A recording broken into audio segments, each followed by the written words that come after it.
मैंने अपनी पिछली वीडियो में एक बात कही थी कि हमारे शरीर में बहुत सी पावर्स हैं, बहुत सी शक्तियां हैं जिससे हम बहुत कुछ कर सकते हैं।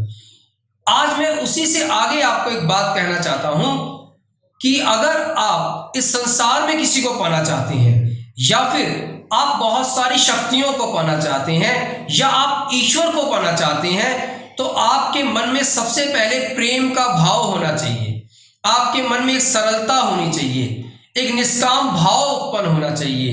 आपके मन में चतुराई नहीं होनी चाहिए, क्योंकि निर्मल मन ही ईश्वर को और किसी को भी पा लेने का सबसे सरल साधन है।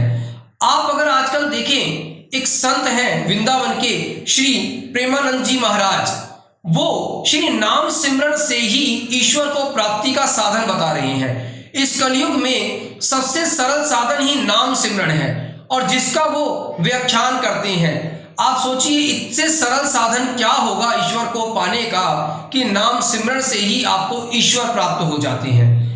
ऐसे ही यदि दूसरी साधना की बात करें तो यदि आपने नाम सुना हो श्री बम बम महाराज जी, जो कि उज्जैन में रहने वाले हैं, वो अघोर साधना से ईश्वर को प्राप्ति का साधन बताते हैं।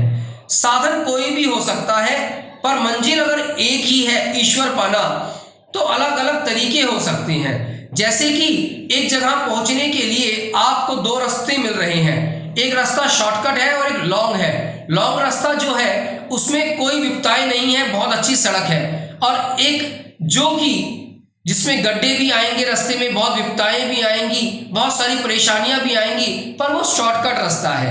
अपनाना आपको है, सरल साधन अपनाना है या फिर वो डिफिकल्टी वाला साधन जिससे कि आप जल्दी प्राप्त कर पाएंगे।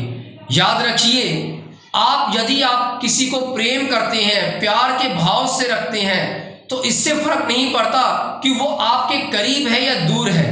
बस इससे जरूर फर्क पड़ता है कि आपको उसे पा लेने की इच्छा कितनी है। जितनी आपके अंदर इच्छा बढ़ती जाएगी उसे पाने की, उतना ही वो आपके करीब आता चला जाएगा।